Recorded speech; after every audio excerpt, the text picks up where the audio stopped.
When Little Brown Jug first opened up shop in 2016, it's difficult to envision that they could have seen themselves becoming the massive commercial success that they are today.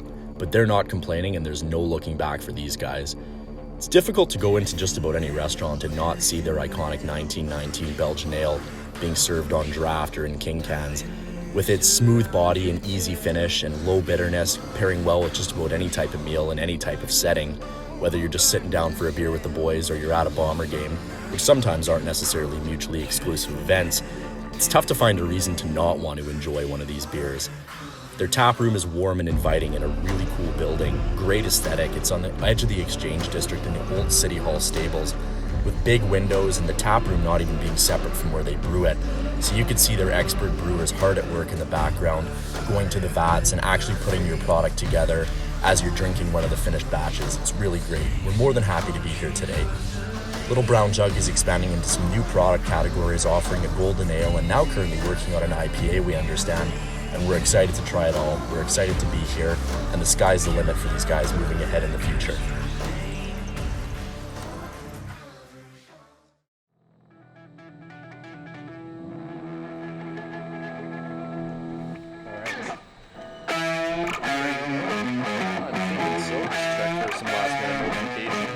Yeah. We're under control. We're under control. Let's Ready? under control. I'm under control. I'm under control. All right. Hey. What's up, guys? My name's Jim, and you're back with another episode number 8 now. This is number 8. 8 with a drink with Jim and Dan. This is, without a question, this is the big one. This is the one we've been talking about non-stop on Instagram and all of our social media platforms for the past 2 weeks. So we're here at Little Brown Jug, one of the, if not the premier microbrewery here in Manitoba, at least in the Exchange, in my opinion. It's great. It's awesome to be here. We're here in their tap room, sitting in the back. Their tap room there is no distinction whatsoever made between their seating area and where they actually brew the beer. I mean, there's some rope here, but quite frankly, I don't think that's going to be stopping anybody if they were to try to stumble their way over there. And what are we drinking right now?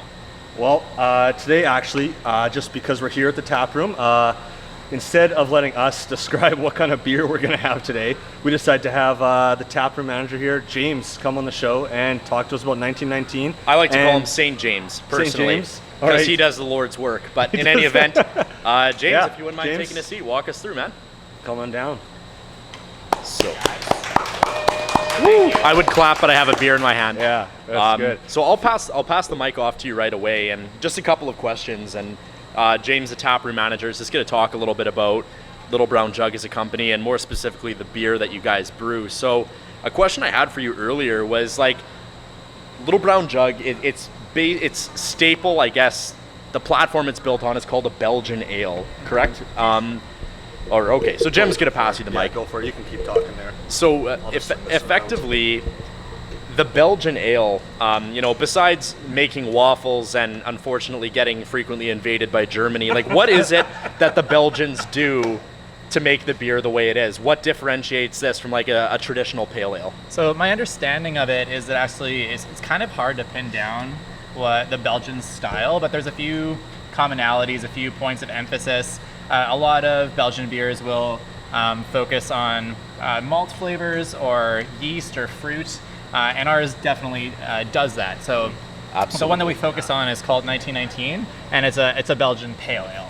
Right. Yeah. And I've definitely noticed that, because there is the prominent maltiness, definitely more so in the 1919 than in the golden ale that I'm drinking right now. Mm-hmm. But with that maltiness, there's no hoppiness really whatsoever. Very low bitterness. Yeah, that was the idea. And I think that might be why it's so widespread, because I think in the craft beer community, you have some pretty hardliners that they want it to be really hoppy and really grassy. Yeah.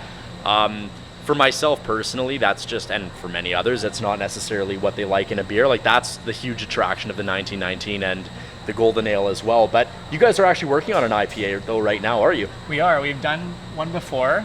We do it's a Belgian style IPA. Okay. Again, kind of like on the lower side, bitterness wise. We're kind of like we've in the past and are currently shooting for around like 40 IBU. So it's kind of like in craft circles, that's almost like the minimum bitterness to even call it an IPA. Sure. So more an IPA that just to get like kind of like fruity citrus notes in there. That's good. As opposed to bitterness, yeah. There are certain flavors that definitely get drawn out only when you have a certain element of bitterness, I would imagine, and if you include hops in your production process, right? So exactly. I'm trying very hard to sound like an expert right now, and quite frankly, I can't. Well, but that's why I passed the mic off to you. I let you do it, and you can take my mic, because as much as you pretend to be a beer expert, I'm even worse. Emphasis on beer and I'm an expert at drinking it. Yeah, and just fake it till you make it. That's Just do it. That's very true. There you go for that. Yeah, there you are. There you are. For sure. But Little Brown Jug, as you know what, I'm not even going to call it a company. I'm going to call it an institution. Sounds good. Little Brown Jug is an institution. You guys have been around since 2016, correct? December 1st of 2016 was day one. Yeah. December 1st, 2016. Yeah. Interesting. The accountant in me is already trying to think of the stub year implications for that 1 month of operations prior to January 1st. But in any event, this is not an accounting podcast. Maybe I'll start one on my own time and have 2 viewers. Yeah. None of them will be present here today. I want to see you set up the camera and the microphone. So, but 2016, and you guys have like just really risen to prominence, because it's tough to go to a restaurant here in the city and not see the 1919 being offered either as a king can or a tall can or on tap or something like that. So I mean, it's terrific to see.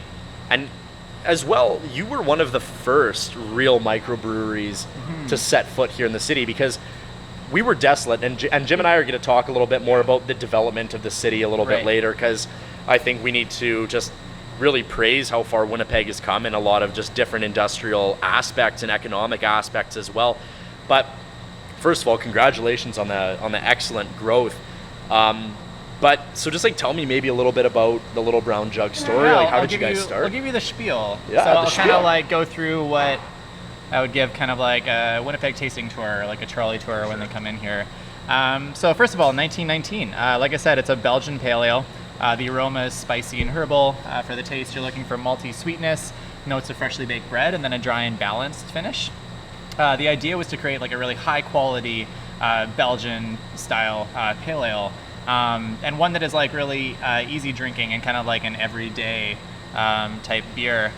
So we actually ship ingredients like from Belgium. We ship over Belgian yeast, and then we use 2 types of Franco-Belgian malts in the beer. We use Cool. So we use a dark Munich malt and a caramel Munich malt, and the Belgian yeast. It's really the interaction of these malts and the yeast that give it its like distinct flavor, aroma, and even the color are really from those like Franco-Belgian malts. It's called 1919 for a couple of reasons. So first of all, it's because of the Winnipeg General Strike. Knew it. Yeah, totally. Being the like centennial this year, a lot of people kind of get a little bit more awareness about what Little happened Brown there. Jug hates trolley carts, so they flip them over too. They flip it over, the trolley tour, they flip it over every time it comes. Anyways, I'm sorry, James. I can neither confirm nor deny our Trolley car. Any trolley further car hate. comments? no comment. The second reason, though, that we call it 1919 is because of the hops that we use. We use a hops called Brewer's Gold. That's where the tiny bit of bitterness does come from, is from the Brewer's Gold hops. Brewer's Gold was created in Winnipeg in the year 1919. And what's cool about and significant about Brewer's Gold is that it was the first commercially available hop worldwide. Before then, like, hops didn't taste good. They're mainly just used for like preservatives. But then someone in Winnipeg cross-pollinated a wild Manitoban hop with an English hop. Ended up tasting really good, being good for beer making, hence the name Brewer's Gold. Actually, in craft beer in general today, a lot of hops that aren't even Brewer's Gold are progeny of Brewer's Gold. So it's almost referred to as like the grandfather of hops. So that strain so the strain of hop that is commonly used in tons of the really hipster IPAs that people love to drink, at least most of the people in my office, so it seems. Yeah. That came from Manitoba. Exactly. So a really cool part of Winnipeg's beer history that no one really knows. Okay. That So is we wanted to pay homage to it. Interesting. See, a few other things. We krausen our beer. Okay. Krausening is a double fermentation technique. It's a German technique. So how it works is your first fermentation starts out really active. If you could actually look into one of our fermenters over there, it would almost look like a slow simmer when it first starts out. It starts out really active. After about like a week and a half, that really like slows down. Okay. And we start the process all over again by adding 10% of a new batch to one that's already gone through that fermentation. That does a couple of things for us. It helps to naturally carbonate the beer. It cleans up some of the flavors, and then it takes out some of like a known hangover chemical. So depending on who you talk to, theoretically, you may get less of a hangover from drinking 1919 as well. So, wow. Yeah. Look at that. Look at that. So there we go. That's a selling feature right there. Before the run for the cure, I am green light. There you go. To drink You're good to go. no fewer than 17 1919s. 19 1919s. Oh goodness. In fact, I was just talking about my Twitter followers before we came here, and I'm at like 1857 or something. I was really hoping to get it to 1919 for today. I let you down, James. I've let my parents down. I've let a lot of people down this year. I'm sorry. But in any event, so yeah. And you've been with Little Brown Jug for how many years? A year. A year? A year. I started a year ago. Excellent. Almost exactly. A few weeks over a year. Your background's in mobility. Yeah. Oh, okay. Came from the cell phone industry and I'm in beer. It's great. Wonderful. It's much better. Good stuff. Well, James, I mean, unless you have anything else, I really appreciate you giving us the rundown. One more thing to round out my little tour for you guys. Please. Just a few notes on the building.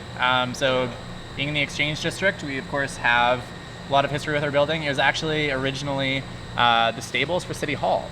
So people would come here like on their way to work and drop off their horses.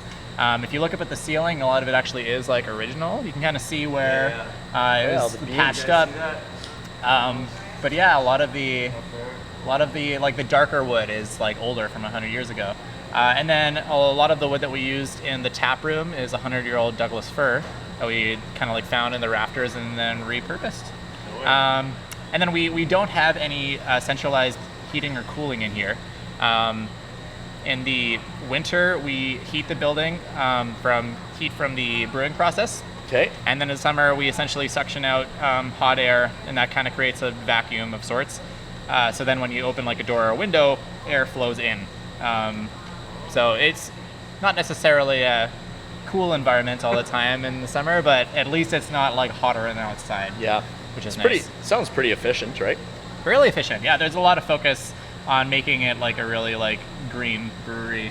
Our core values are like honesty, quality, and community. And on the quality side of the things, the idea was to kind of like, even if it meant like starting out by kind of spending more money than a brewery of this size normally would to start up, doing that with the goal of making a really high quality product, being really green and efficient right off the start. So you did not skimp. The initial capital costs were there, and you did it to establish yourselves. And look where you're at right now. That was absolutely the right decision. I think so. Good job, Kevin. Kevin, is he the founder? He is the founder, yeah. Kevin Selch. That's Kevin, would love to meet you. Shake your hand one day. Congrats, Kevin. Congrats, everybody at Little Brown Jug. It's at the bare minimum, wicked beer. There you go. Absolutely. Yeah. Very good. Well, thank you so much for having us down and for coming and chatting. Thank you so much for coming, guys. There we go. Yeah. Thanks for coming, James. I'll get out of your way here. Very much appreciated. James had some pretty cool tats on him as well. I think should just get one on his neck of a 1919 like King can. I think that would be really in. 1919 King can on your neck. Absolutely. How about you get a 1919 King can right next to your 6 TDs against Steinbach tattoo when the Bombers won the Cup this year? You know what? I might. In fact, I might. Yeah. So anyway, I didn't really get to talk there because I gave up my microphone. Yeah. Dan did the interview, but I had no clue this building was used as a horse stable before. No, I mean, it's kind of cool. It's an interesting looking building. There's no question. Yeah. Like, I mean, it would be really cool to be able to turn the camera, but like on top of us here, so there's the major windows, and then there's like another set of windows up top. So I mean, who's to say that this wasn't like a 2-story building up there? Right? Yeah, a big loft. But that's sweet. I mean, like, we've just been in here the entire time, and well, not the entire time, like not since 1917 or whenever it was used, but we've been in here, since 6 o'clock, and you're doing a little bit of shooting, and like in the back there was a gentleman named Arsene. I don't think he's lit anything on fire. Arsene, it's French, not Belgian. Would be better if it was Belgian. Move on. Beer. But he's been going back and forth. The guy's been hustling really hard, and he's in the process of actually brewing, just in the process as we were even setting up. So I mean, this is like from 8 a.m. all the way till close operation, non-stop, brewing the beer. Yeah, absolutely. They stopped the brewing right now while we were doing our show. Yeah. I think there is still a little bit of a hum, so hopefully we can get rid of that. It sounds pretty good so far. But anyway, yeah, thanks, James, for coming on. So for sure. No, this was Absolutely fantastic. Yeah, we did have something we wanted to talk about today on the show, though, right? We had talked earlier. We were going to do like a top 5 in Winnipeg moments. We're going to do like a top 10. We're going to talk about all sorts of different stuff. Yeah. I think what we decided that we weren't going to, and if anything, we're deciding literally right now as we're saying this, that we shoot from the hip. To do it, we do. We shoot from the hip. We use a shotgun, not a sniper rifle, on a drink with Jim and Dan. If that hasn't been indicated to you before, let it be known. But we're not doing like a top 5 or top 10, because then that's going to imply that one particular event was more important or more had some sort of more essence to it than another one. But like I think it's kind of important to talk about just Winnipeg as a whole. And this like the story of Winnipeg, as I see it, it's kind of an interesting one, because I would love. I wish James was still here so I could ask what that was. Yeah, what's going on? That's your boy Arson. Did the vat just fart? Like that's basically what happened. In any event, a beer fart. Winnipeg started off as it was supposed to be like a transportation hub. Like it was going to be like Chicago, apparently, in Canada. Like we were supposedly going to be the most populous city, like the most centrally situated. If grade 11 history serves me right. And then there's Arson as we speak. He was the one making the vat of beer fart. Absolutely. Man, that guy's hustling. In any event, Winnipeg was kind of bastardized pretty quickly. I don't know why. I think it's just because the development just ended up going to Toronto and going out east because of the proximity to the US border. Center of the world, it has to be there. Center of the world, freaking Toronto sucks, man. Like just, you know what? No, it's just straight up. Toronto just straight up, it sucks. Toronto has no character, like compared to like smaller municipalities like Winnipeg and stuff. It's just like everybody wants to go to Toronto, and they have Drake and the Raptors and the Blue Jays and the. Why do you want to go to Toronto? They have Drake. Duh. Like that's basically it. Yeah. But so Winnipeg, you've lived in Winnipeg your whole life, right? Yeah. Yes, I have. Yeah. Just had to think about that. I have. You had to think about that. Where'd you think you went for a year or two? I don't know, man. I've been dark place. Dark place. The ages of 5 through 14 were pretty dark. I remember those years for you.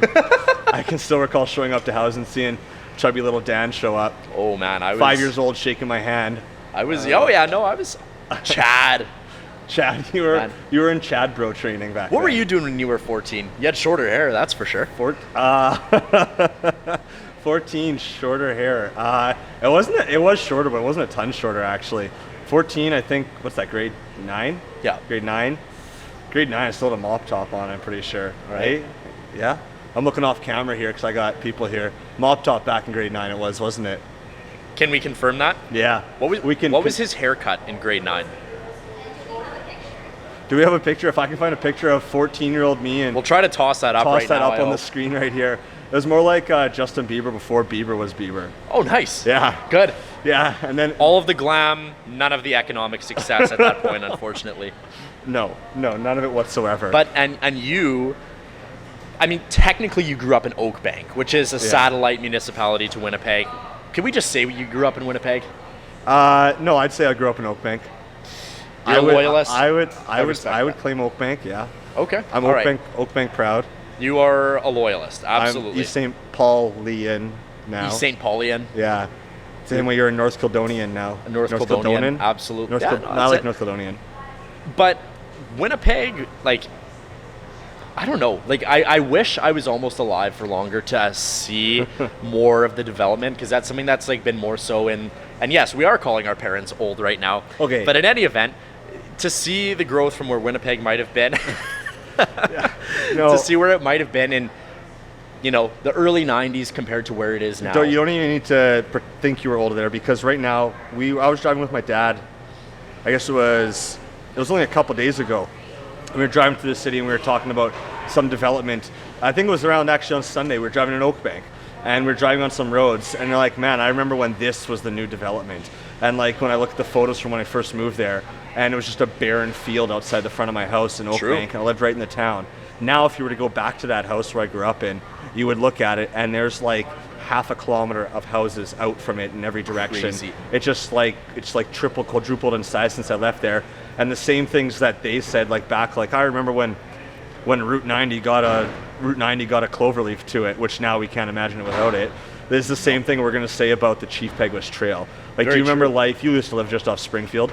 You remember life before the Chief Peguis Trail was not just from Henderson to Maine, or when it was just from Henderson to Maine. I remember that because you had to it was. Springfield took all the Chief Peguis Trail. Now having it is actually I never thought I needed it. I remember when I was in grade 8, I'd be walking up and down when they were actually building it with friends as a shortcut to get to McDonald's from my area, and we would walk through the mud and everything like that. And then now being older and having a car and being able to drive, now the fact that Chief Peguis Trail is there, oh god, good thing about the fact that ambulance's lights were on, it means the person's still alive or they're going to help a person. Right. If the lights are off, it means that's when you're concerned. If the lights are off, it means they died or it's not an emergency. So that's a much larger dice roll than lights on. Right. So I'm glad the lights were on. The sirens weren't on though, is that? I mean, this could be soundproof to some extent. Soundproof? I don't think this is soundproof. Anyway, we're totally getting sidetracked with soundproofing of this building after ambulances. But, so what you were saying, so you were driving, and it's just all of these new developments that are coming up, and the Chief Peguis Trail as well it's so much of a convenience to have, and it's actually going to even extend all the way to Route 90, apparently. That's what I hear. Eventually, maybe we'll see that in our lifetime. Probably not. Maybe. Maybe on my last day on Earth. That's your last day on Earth? I don't know, man. Maybe they'll finish it when I'm if I make it to 75, that'll be good, man. You'll be pumped to 75 years old? 70, you know what, over Dude, 70. I knew your grandpa. You're making it to 75. You're still going to be cooking the books by the time you're 75. Oh my goodness. Don't worry. My grandfather was made out of some sort of Slavic titanium. I would say you couldn't kill the dude, but unfortunately, I'm sorry, Larry, but not Larry. Walter. Larry's your uncle. Walter Schlieva, the hardworking Polak. Yeah. Dude, he was, funny story about your grandpa actually. I don't know if I've told this on the show or not before, but he was a contractor. Correct. Basically his whole life. And he did the ceiling in our basement at our old house in Oakbank. And for 2 weeks, he would come to our house every day and he put up this drop T-bar ceiling, him and your Uncle Larry. Yeah. And I don't think Uncle Larry actually ever stepped foot in our basement to do any of the ceiling. Your grandpa, he'll say he helped. Yeah, your grandpa, 70 years old, was up and down the ladders in the basement there, putting up the ceiling. Larry was upstairs in the office watching Transformers with my dad while he worked. Yeah. And that was basically the life of Larry and Walter. Yeah. My grandfather was hanging drywall till 82. It was unbelievable. I guess the kids they have in Poland have to be resistant to a lot of things. I mean, all the ones that weren't killed in World War II, I guess they just carried some pretty iron genetics with them. Took some sort of perseverance. No kidding. Well, we're totally getting sidetracked now, talking about your family, your grandparents. Yeah. We were talking about Winnipeg and the development there. And if we're talking about that, I'd like to touch on something, probably my favorite Winnipegger, Mark Chipman. Mark Chipman, I don't even know what the city would be like without Mark Chipman right now and the entire True North organization. Very true. But your new job is taking you to one of his buildings soon too. Yeah, my accounting office is moving into True North Square very soon. Movement procedures have actually started today, and that's going to be a wicked building to be in. I've seen pictures. It just looks beautiful. But True North, what a Winnipeg-centric organization. Oh, yeah, you couldn't get more Winnipeg than Mark Chipman. I would say they could go, I don't know the financials, I don't know the operating performance, obviously, and I'm not going to talk from a finance or business perspective. I'm just going to talk from just a spirit and ambition perspective. Mm-hmm. They could go toe-to-toe with, Maple Leaf Sports and Entertainment out of Toronto, and they have a strong case to say that they've done more with less, and they've just everything True North touches just seems to blossom fantastically. Yeah, that's not a coincidence either.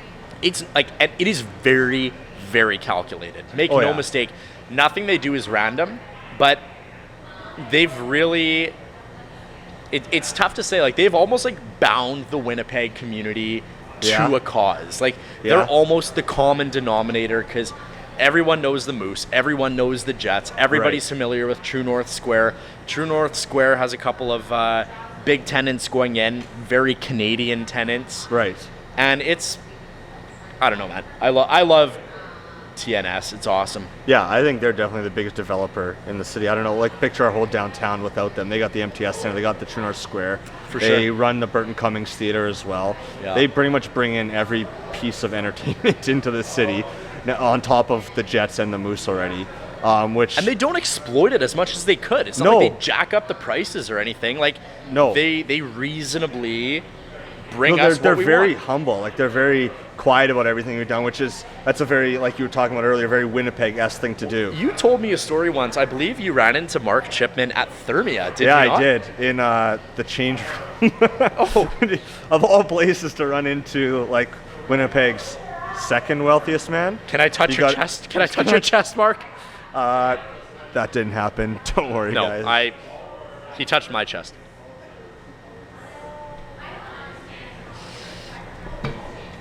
Anyway, we won't talk about that night, or week, month. Anyway, Monty's sex potion was involved. Yeah. Anyway, yeah, I was at Thermia. I think I was there with Macy for the day, and I went back to the change room to change after a massage or something and go check out the hot tubs. And he was just sitting there. He was just standing there talking to somebody about the Jets, and I'm like, that voice sounds so familiar. I turn around, sure enough, it's Mark Chipman in a robe, chatting. So we chatted there for probably 4 or 5 minutes. We talked about where the True North during the anthem came into play. Like, it was actually a buddy of his that asked if he could say it. Like, hey, do you mind if I holler True North during the anthem? And he, of course, in Mark Chipman, True North sports and entertainment fashion, kind of played it off and like, oh no, like you don't have to. Like, it's not about True North. It's all about the people of Winnipeg and stuff like that. But his buddy did it, and obviously the rest is history now. You can't go to any event with any Winnipegger and not hear True North. It's almost like a way to know if you're amongst your own when you're out of town. It started even at Bomber games. Like, Bombers aren't owned by True North. It's only a matter of time. And it's only a matter of time. But you go to one of 2 publicly owned teams left. Like, you go to hockey, or you watch hockey games on TV. Any away game in the southern U.S. where they don't really give a shit about hockey, and it's a lot of Winnipeggers will go. I mean, I know you and your family, you very frequently do a little tour of following around the Jets in the southern U.S.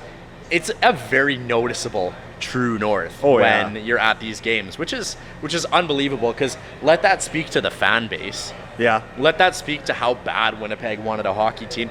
I'm not even a hockey guy. Like, I'll admit it, I don't really follow hockey. I follow playoffs. I try to keep up with the Jets. I mean, you know, ever since throwing for 6 touchdowns against Steinbach in 2013, football has really been my one go-to. Never forget. But I can absolutely, without any sort of question, respect and plain as day see what the Jets and what True North has done for the city and done for Winnipeg. Yeah, what was it? We call it Jetsmas. The day that Mark Chipman announced that the Jets are coming back. Yeah. I honestly, my parents are here right now. My dad will get goosebumps when I say the words that Mark Chipman said when he said he's excited beyond words to announce the purchase of the Atlanta Thrashers. And that was like the day, like, it was one of those things in Winnipeg history where, like, I remember where I was, and I was behind a toaster oven in Lockport subway fixing it because it was smoking. I thought totally the Phoenix Coyotes are the old Jets. Yeah. And got it. Yeah. Makes sense. It's jiving. It's jiving in my head. Yeah, it's good. Speaking of the Jets, I know you said you don't follow hockey a ton.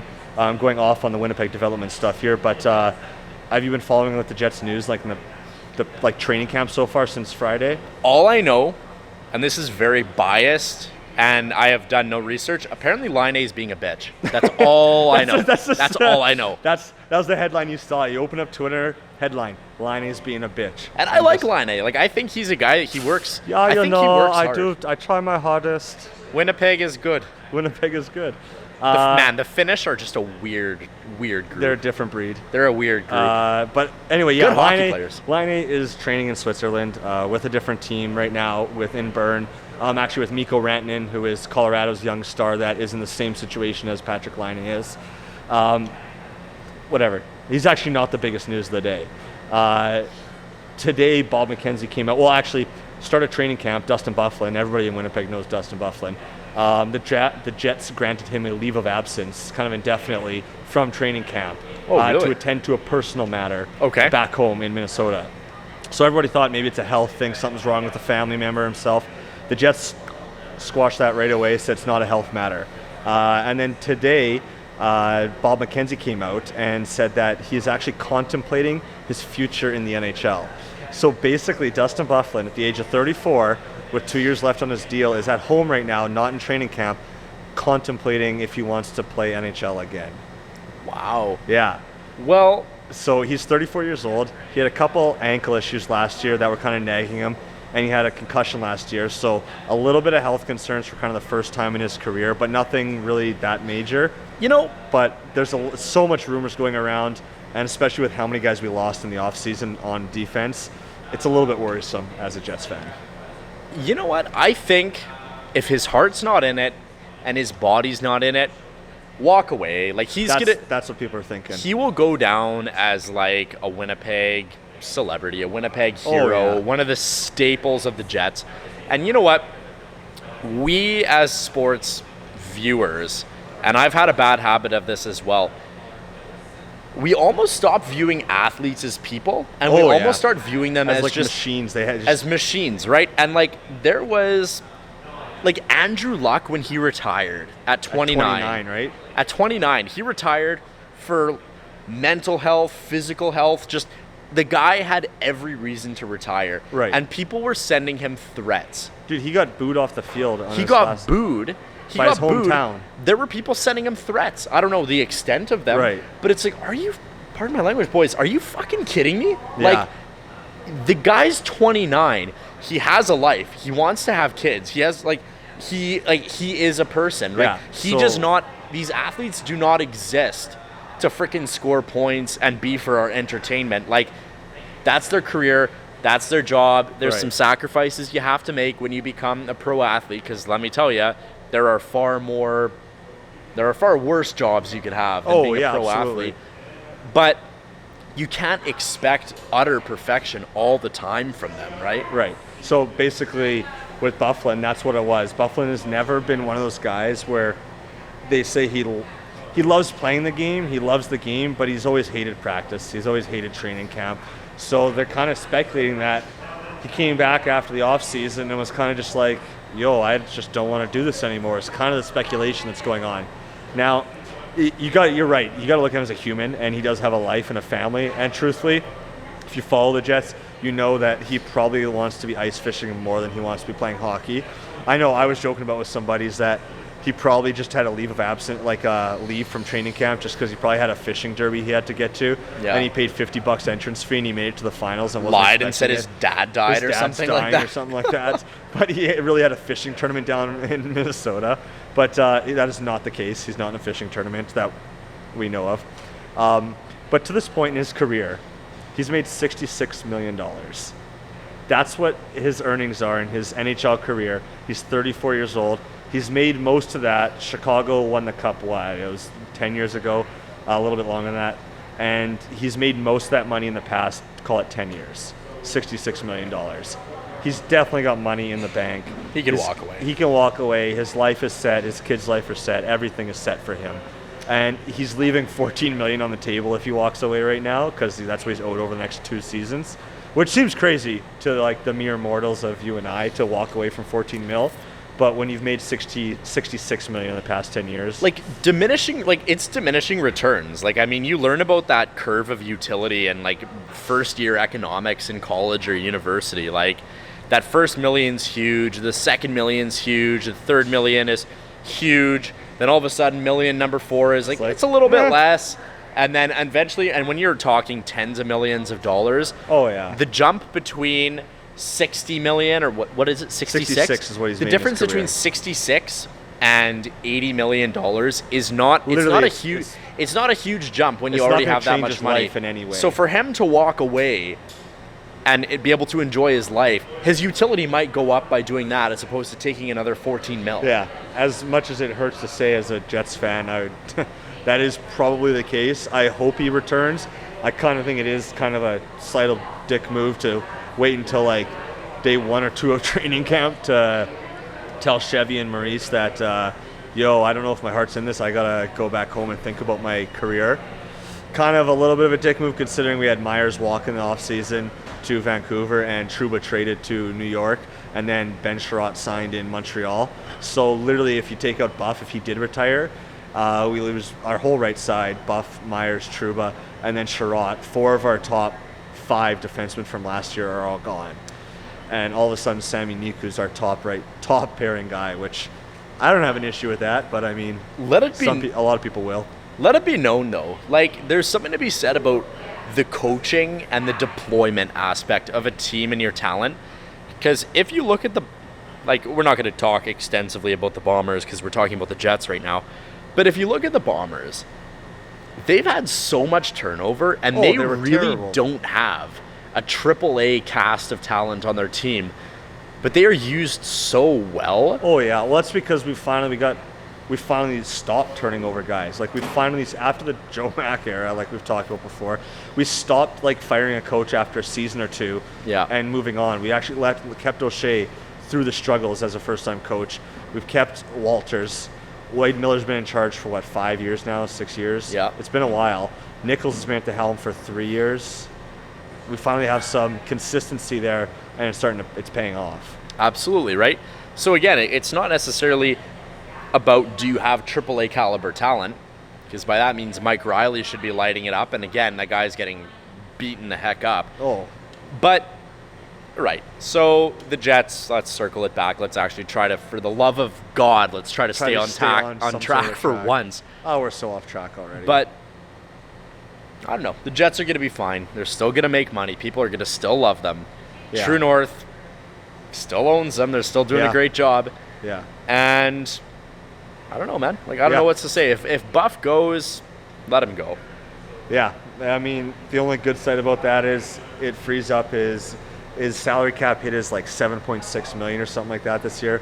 Frees up $7.6 million to just help sign Laine, Connor, and hopefully another replacement defenseman for Bufflin. So yeah, you could go ahead and deploy it a little bit elsewhere. Yeah, exactly. There's just a group of like 6 people that looked at us through the window as we walked by. That was awkward. I'm mildly uncomfortable right now. Are they coming in? I feel like I was violated. Dan, they're coming in. Do you know them, Dan? They're all coming. Yeah, no, I'm looking. They're all coming in.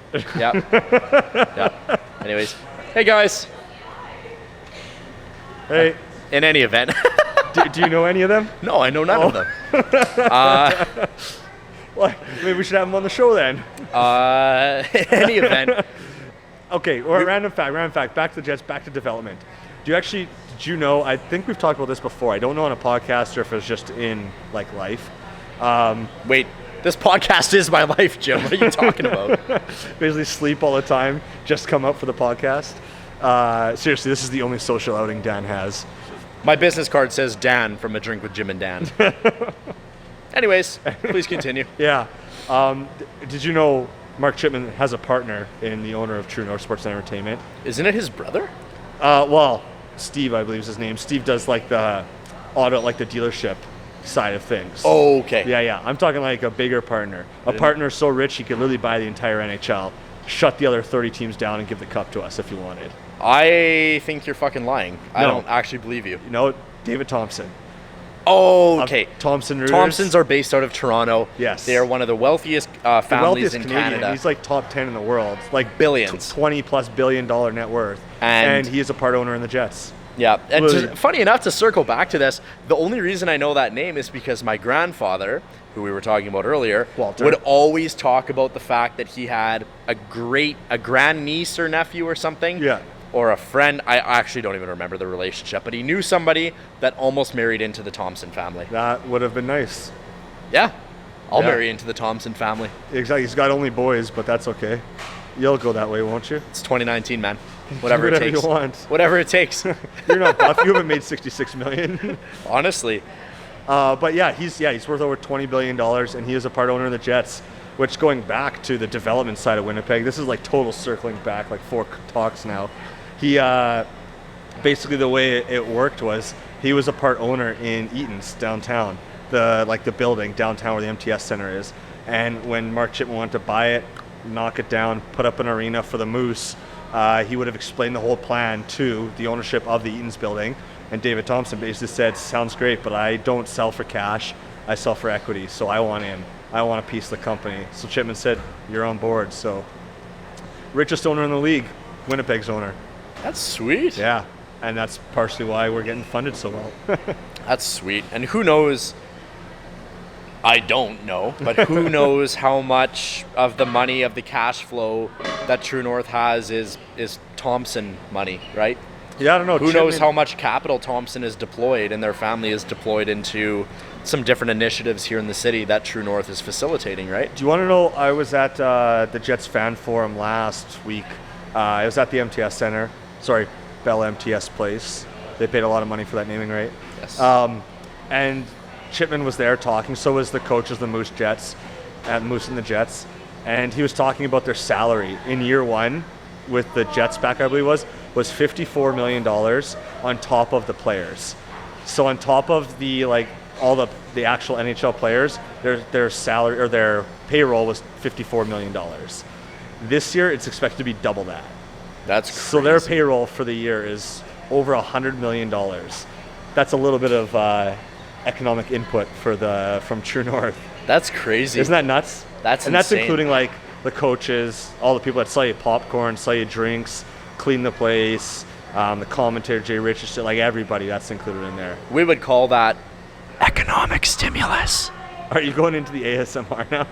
Oh, an ASMR episode of just strictly talking about business? I would do it. You would, yeah. Maybe an ASMR about the difference between an RRSP and a TFSA, which, by the way, is tax deferral versus tax non-existence. That's way too many discussion you just said. For another day. Yeah, I think we're good without that. I just had Macy behind the camera talking camera. that we're good without that. And I wasn't going to say it anyways, but it's always there. It's always in my head. It's always in your head. We actually, funny thing, not even the camera wants to record you doing an ASMR.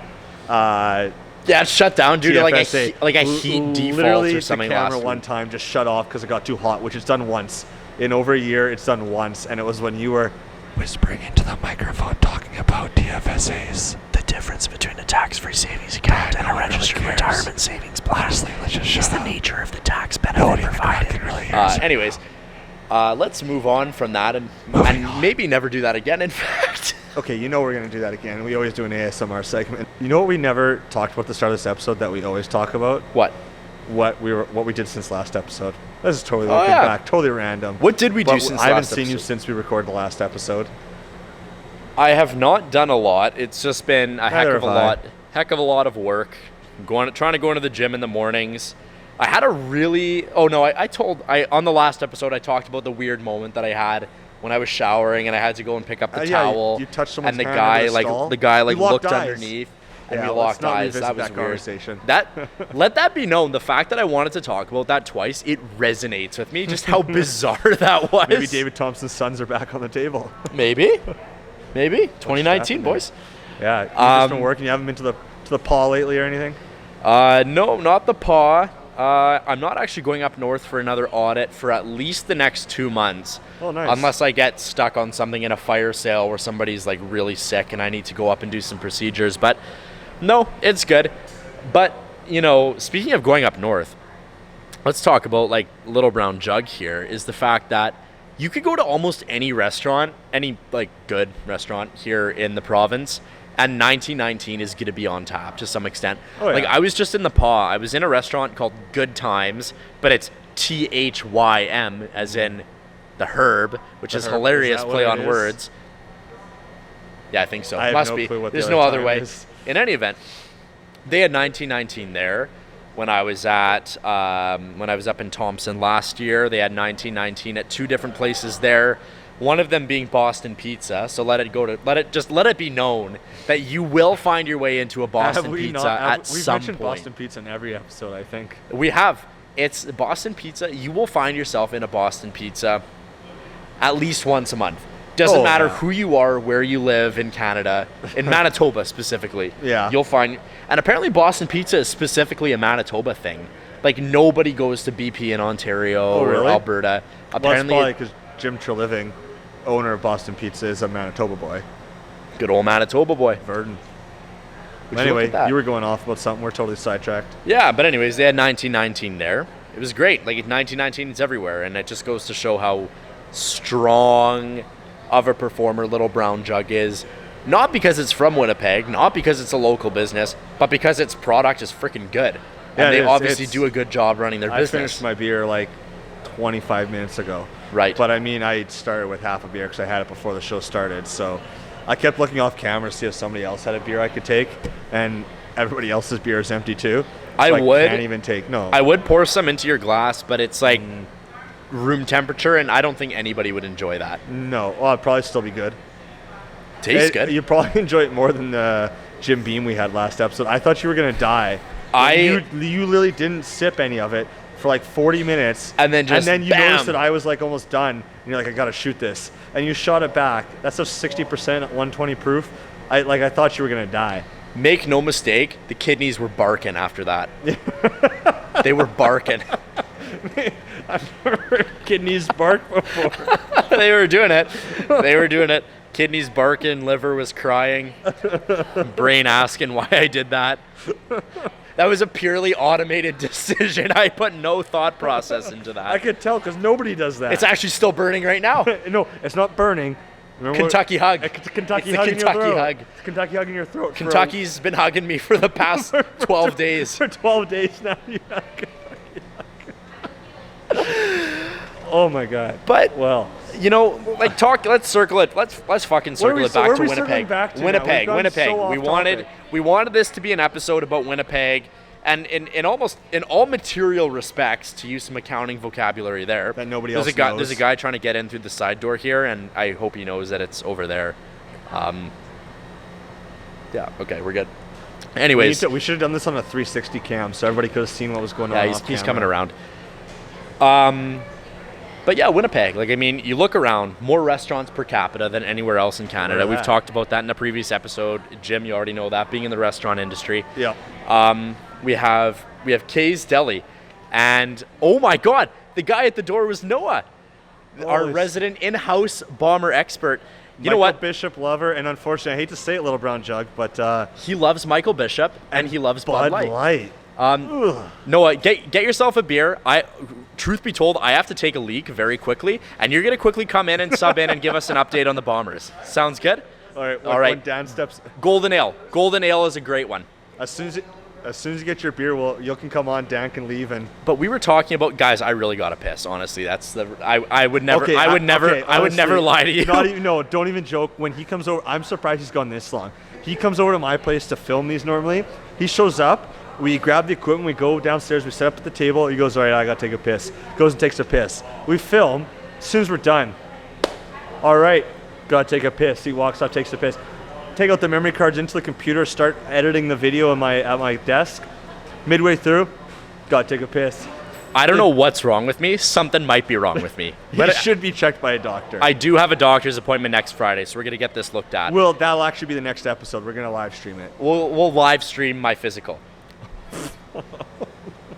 Maybe we should, if I get a prostate exam at some point, we should live stream that. No, we're not even going there. You want to live This stream? is how transparent I am with all of you. But in any event. Oh, look at this. Oh boy. Special delivery. Look at that. Special delivery. This is looking like the classic 1919 right here. This is the classic 1919. Yeah. My other one was the blonde ale. So in any event, so we were talking about Winnipeg. We have Kay's Deli across the street. We have Saigon Restaurant. Never been. I can't eat a lot of Asian food because I have a peanut allergy and this and that. Where? But King and Vanatine, Peasant Cookery, Smokes Poutineery, like none of these places existed in 2010. No. None of them did. No. And Kay's Deli probably. The sign looks old. I'm gonna guess Little Saigon's been around forever. Little Saigon's been around since 1942 probably. The same lady still cooks. But in any event, she's 102. But you want to just talk about like the growth we've seen in restaurants and bars and just overall food service industry. 4 years ago, you wouldn't be doing this in a tap room. No, there was no tap room. We would not be doing this in a tap room.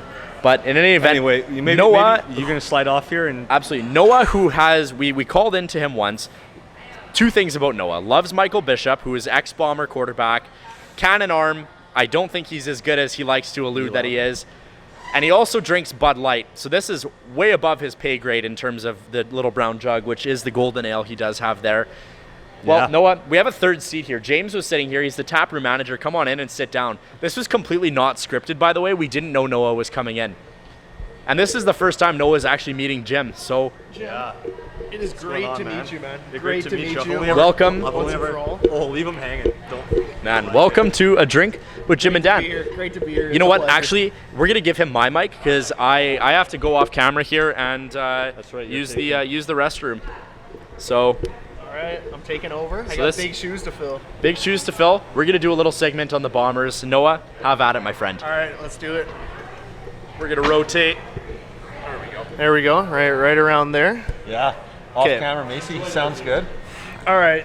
All right. So Noah, where what's do we begin, Where do we Jim? begin, Should we man? start with the review of the beer? What are your your thoughts? I mean, you're a Bud Light drinker, so this is So- infinitely better. Yeah, again, I'm not proud of it. I've told you this before. I'm not proud of the fact that Bud Light is my favorite beer of choice, but I'm going to dive into this little brown jug. This is the Golden Ale, and we're Yeah. going to see how it tastes. So I'll compare it. Yeah, give us our first review of it. You're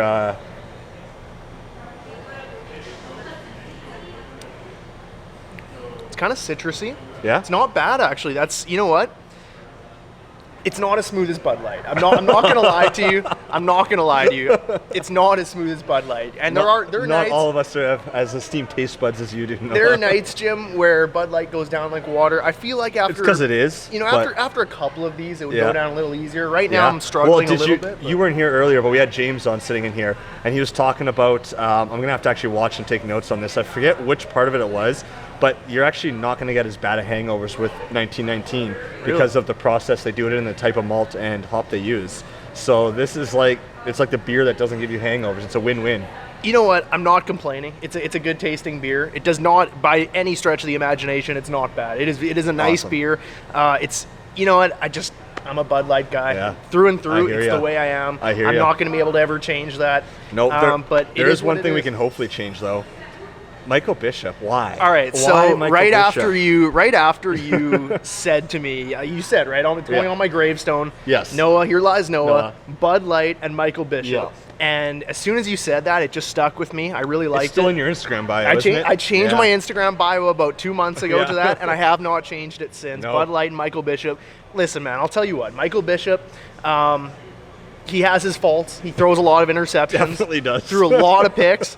But you know what? At the end of the day, Michael Bishop, probably the 5th best Bomber quarterback of my lifetime. Of your lifetime. And when were you born again? I was born in 1995, so I Okay. can't remember Kahari. I wasn't old enough to remember Oh, Kahari. okay. I started So watching. you're talking post-Kahari era. Exactly. I Gotcha. started watching in 2007. That was the first year I started watching. Kevin Glenn was your Kevin man. Glenn was in his prime. He was 5,000-yard passer. Yeah. Kevin Glenn, like 25 touchdowns that year, took us to the Grey Cup. Yeah. Devastating loss to Saskatchewan, obviously. To Kerry Joseph, we've talked about this before. We've gone over this Yeah, before, we don't Jim. need to- It was one of the That toughest hurts our losses. hearts. We don't need to bring that back up. That one, it hurts deep for sure, and that's a loss that I'm probably never going to get over. Where's Nichols on that list then Nichols, right now?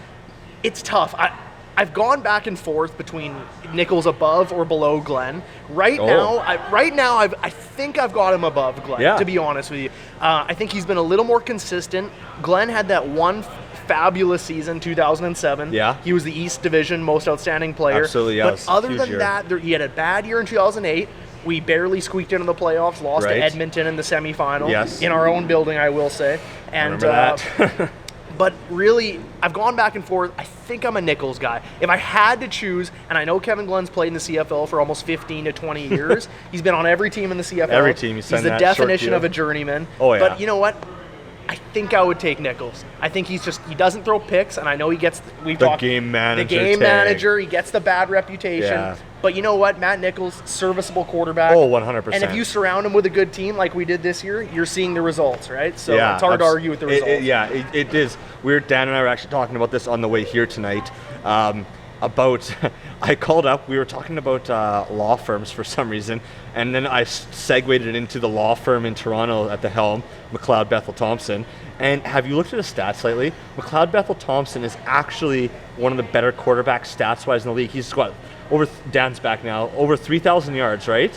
He's got 19 touchdowns, 11 picks, and then you look at Toronto, and they're absolute dog shit. Yeah, so a little bit about McLeod Bethel Thompson. My dad is a Bomber pessimist. Okay, he's watched for the last. It's tough not to He's be. watched for the last 29 years, and he's seen the struggles that the Bombers have had, and he's given up a little bit of hope. He's lost a little bit of hope, and he's not a Nichols guy. I'm a Nichols guy. He's not a Nichols guy. I'm a Nichols guy. And he swears to me every time he watches McLeod Bethel Thompson. Yeah. He says to me, "You put him behind the Bombers O-line with the Bombers offensive coordinator Paul LaPolice, the Bombers defense, and the Bombers special teams, and he would be McLeod just as good as Thompson Matt is- Nichols." That's what my dad says. Yeah. Now I tend to disagree with him. I don't think he's quite on the Nichols No, level yet. no. I want to see him with a better team though. He's Yeah. surrounded by Nothing. pretty Nothing. tough situation. It could be worse though. He could be behind BC's O-line, Of course, and yeah, Mike Riley, which we've talked on multiple Oh. times on the show. But I'm gonna get you with one more question, and then we'll probably get Dan back on the show. All right. Because we temporarily had to change the show to a drink with Jim and Noah. Mm-hmm. And quite frankly, I don't want to pay the guy in Good dynamic. the guy in Pakistan who not I got bad. the logo from to make him change it to Jim, Noah, and Dan. That's gonna cost me another $9. So we're just gonna skip that. But Strevler's been in now for 3 weeks. He's 2-1. Likely going to be in there for another couple weeks. Nichols said he'd be looked at after about 6 weeks. It's been 4. When he comes back, does he go back at the helm as a starter, or is Strevler your man still? got to go back to Nichols. You got to go Yeah. back to Nichols. You give him 2 weeks, okay? And if he is not at the form he was at Right. before he got injured, because remember last year, right? So Yeah. I always go back to last year. Last year was we tough. had a good team coming in. I Yeah. thought Nichols was going to have a great year. He was coming off a 4,000-yard Yeah. season, Yeah, huge like year big 2 year in years ago. 2017, Yeah, right? huge. I thought he was going to have an even better year in 2018, and he got injured in training camp, and he was never the same after. No, That no. there was he was some favoring something all season. there was something about that injury that just changed him. He Yeah. was not the same quarterback when he got back. Now, here's my analogy. I bring it back to this year. If he comes back this year and he's not the same that he was before he got injured, Yeah. that's when I'd go back to Strevler. But you have to give Nichols the chance. He can't lose your job due to injury. Unless you're Buck Pierce, but you can't lose we won't get into that. you can't lose your job to injury, and you got to give Nichols a chance. Give him at least 2 weeks, and if he goes back to the form he was at before, then we're going to win the Grey Cup. Oh, and yeah. if he doesn't, then you have Strevler waiting in the He wings. runs a Wildcat offense. And And have your- Strevler, man, I'll give you a quick assessment of Strevler. Strevler, great runner, Yeah. powerful runner. He You reminds me. can't, last game, how many times did you just keep? You just couldn't take him down. You can't- He's a better. He's 6th in the league right now in rushing, Which is with a over crazy, 500 yards. crazy stat if Yeah. you think about it. Yeah. I mean, you got three other running backs, right? 9 Yeah. teams in the league. Yeah. You got 3 other running backs who don't have as many yards as Chris Strevler. Right. And so he's a fantastic runner. I have some questions about his passing ability. I don't know It's if gotten better each game. it's gotten progressively a little bit better each game, and he had that 1 7-for-17 game against Edmonton. That was Yeah. a tough game, but that was in the rain. Okay, Yeah. so you got to take it with Grain a of salt. grain of salt. Exactly. Last week he had his best week against Saskatchewan. Absolutely. Against Saskatchewan, if he plays like that, Oh. he'll push Nichols for the starting job. Yes, he will. And again, the Labor Day Classic, I went to the game. Oh yeah, I saw that. I saw went you to were the on game there, with yeah. my buddy, and it was as devastating a loss as I've ever. It always is. I don't know why we keep I don't know why I didn't go out there, but man, props to the Bomber fans to do, because we get destroyed every time we go out there. Last point I'm going to make before I go. Go for it. I just want to say that the Saskatchewan Roughrider, and I know this is an unpopular opinion, Okay. but the Saskatchewan Roughrider fans get a very bad rep, okay? Not one fan that at the game when I was there was rude to me. No. Said no inconsiderate comments, no nothing. I Nothing. had 6 Rough Rider fans, 6 people say to me, have a safe ride home. Yeah.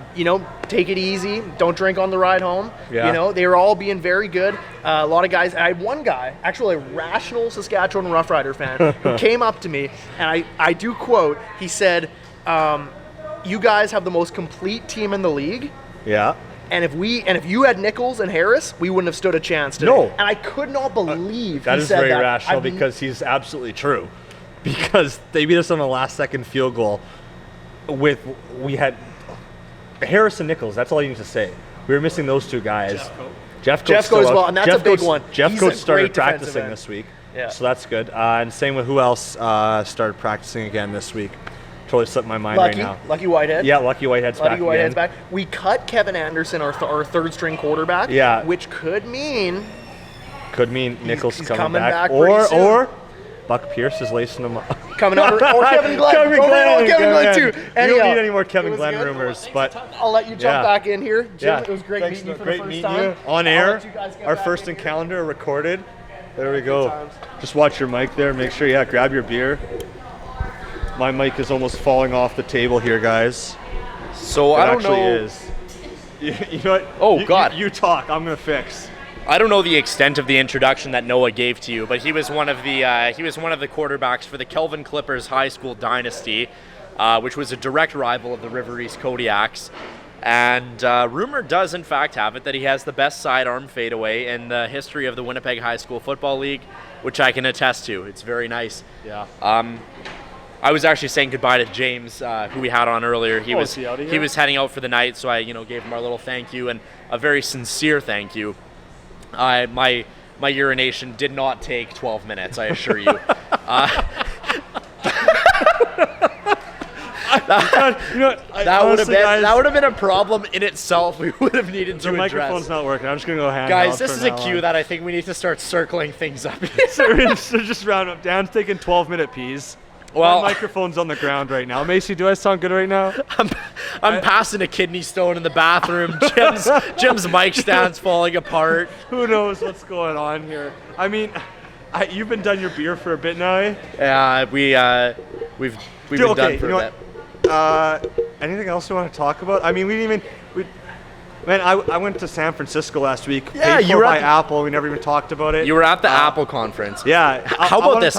I want to touch on that quickly. Please give us the Sparks notes of that. But you don't. It doesn't have to be the Sparks notes. Go into as much detail as you want. Yeah, it's our show. We can go as Let's long be as we honest. want. Make no mistake. Being at the Apple press release, it's a big fucking deal. Honestly, I still can't believe that I was actually there. It's a big deal. Apple Park, Apple head office in Cupertino, California. It's just kind of outside San Jose. So I have a buddy. His name's Carl Conrad. We talked about him last episode. He asked me if I could come be his videographer and editor while he was there. So emailing back and forth with Apple arranged the flights, arranged the hotel, arranged everything, to the point where when I got off the plane and walking, and there was a guy there in a suit with my name on an iPad, and they had an Escalade pick me up, take me to the hotel where we were staying at the Fairmont San Jose, totally extra because we spent very little time there, and checked in there. We had an Apple event that night where it was wild. I was meeting people. Carl, my buddy, was introducing me like, yeah, this is so-and-so, and this is so-and-so. I can't remember their names. They're from overseas. And you look them up on Instagram, and they're like 2.8 million followers, 1.2 million followers, like insane people. And then the next day we wake up, and at the press event, actually my hair kind of saved me because I was there as a media member, not a creator. So I had a different colored lanyard. So I wasn't technically allowed in the Steve Jobs Theater with the rest of the creators beforehand. But let me guess, your hair covered it. Covered up the lanyard. Nobody knew I had a media lanyard. So I had the cameras around my neck covering up the actual tag. And then I had my hair covering up the lanyard on the back, so nobody knew I wasn't supposed to be there. I don't know how far I could have pushed that. Sneaky. But anyway, I'm in there. I run into Steve Wozniak, who, if you don't know who that is, that's the founder of Apple, him and Steve Jobs. Are you serious? Yeah, dude, I didn't get a photo. Honestly, I didn't get a photo with anybody while I was there, which means, Carl, you got to take me back because I forgot to get my photos with the guys I wanted to get photos with.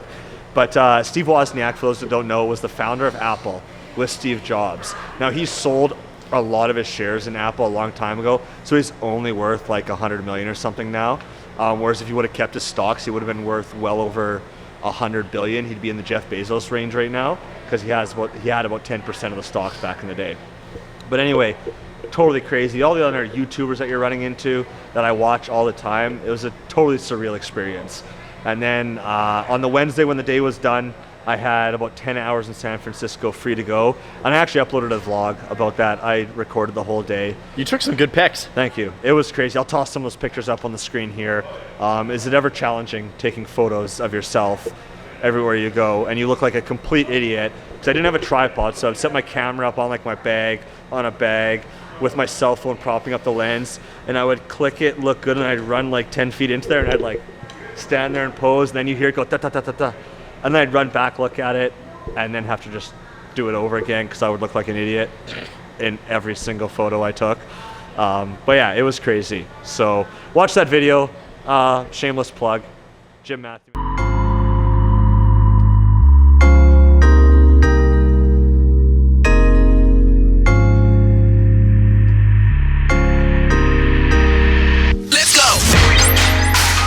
What is up, guys? It has been a crazy On YouTube. It was incredible. That's all I want to talk about.